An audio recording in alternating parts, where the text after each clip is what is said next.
Today I'm going to be interpreting the tarot card, the Eight of Cups. I'm using the Rider-Waite Tarot deck on the right and the Osho Zen Tarot deck on the left. This is a number 8 card. Number 8 speaks of karma. When the energy of this water element card finds you, it can also symbolize the energy of Saturn in Pisces in astrology. It correlates with journeying from place to place. There is disappointment in the past, abandonment, and leaving behind something that you probably worked really hard for. But you're looking for more. There's a seeking for higher. There's a needing more.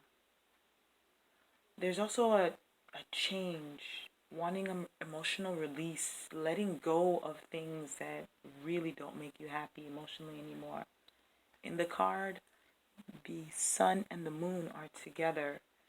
Togetherness of the intuition and trusting. There's a liberation here. When this energy finds you in reverse, you can expect returning to material pleasures.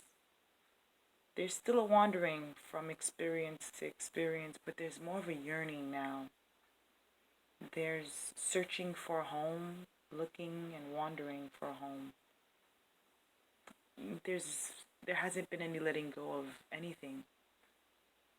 There's a need for peace, there's a need for new love, there's a need for joy, and there's a need for success, and that may be the reason why you are looking or searching.